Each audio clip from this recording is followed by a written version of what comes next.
Howdy, and welcome to the Texas Bucket List, the show dedicated to all the incredible things we have to experience right here in the Lone Star State.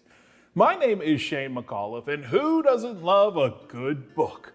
Reading a really good story can take you away to places you could never check off the list. But if you head to Abilene, you can see what it's like to hang with a cat in the hat, or build a house with the three little pigs, or even see the sights with Stuart Little.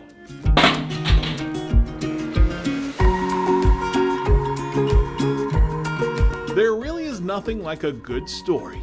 We try to tell 3 halfway decent stories every episode here on the Texas Bucket List, but where does that love of hearing about someone's journey, or how something came to be, come from? It all starts at a young age, when we learn about some of the greatest characters in children's books, when mice, wolf, pigs, and even dinosaurs get themselves into life-teaching lessons that resonate throughout time. Well, all those characters come to life in the storybook capital of America, which happens to be Abilene.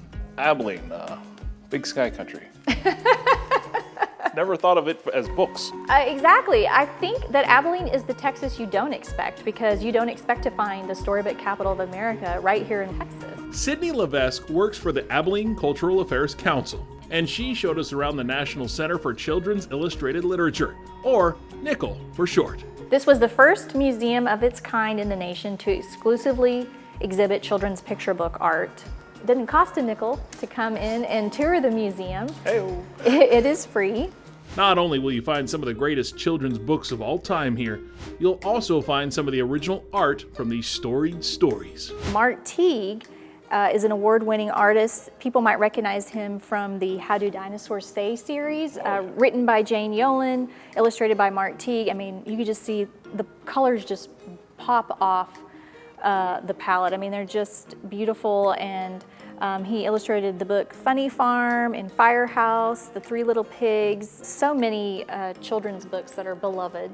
Having kids, I know these books very well, and it's amazing how much more colorful, and just when you see the actual illustrations, it's beautiful because you have it on that little page, but then when you see it here, it's amazing. The colors do just pop. Yeah, you can see the little brush strokes and everything. As a parent, you feel this mother's worry. Be careful on the bike. Yeah, the dinosaurs are always getting into trouble. They're hilarious. Now, the NICIL tour doesn't just include the colorful creations on display. You'll also find all your favorite storybook staples showcased with their own unique story. We have commissioned nearly 40 storybook sculptures. I mean, basically, these are characters that have leapt off the pages of beloved storybooks. We work with the artists and the book publishers to make all of these storybooks come to life. That's what Abilene's all about. It's making storybooks come to life. Over in Everman Park, just a block away from the NICIL, you'll find a stunning amount of statues dedicated to Dr. Seuss. The Seuss books are classics, and they never grow old. Even as an adult, I enjoy them. Today's children enjoy them, and it's fun to walk through the garden and to see all those characters, and you actually give the cat in the hat a high five. Do you really go by and give that thing a high five? I have many a time. Really? Yeah. Is that like a good luck thing? Yeah, you got to give them a high five for good luck. Maybe that's why the park is a popular place for proposals and nuptials. Our sculptures are here to last. They're loved on. They're just magical for so many people. All of this came to be here in Abilene thanks to a story that started in this spot. Santa Calls. The book that started it all. This is the book that started it all. Santa Calls is a story. It's set in West Texas in 1908, and it's this little orphaned boy and his sister. And his sister writes a letter to Santa Claus himself and says, "All I want for Christmas is my brother to be my friend."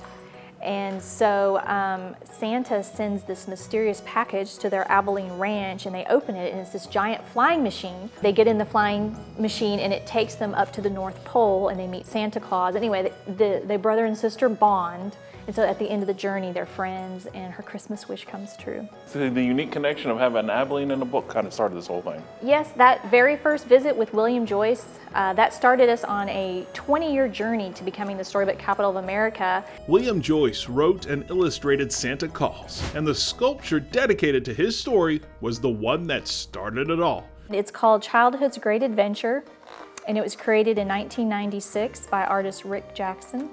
Hopefully it's pointing the way for Abilene to go in the right direction. No matter your favorite, be it Jack Frost, Dino Bob, or Duck on a Bike, you'll feel like a kid again around these sculptures, thanks to the fact that someone read to you when you were young. I think storybook reading is a special time with your children.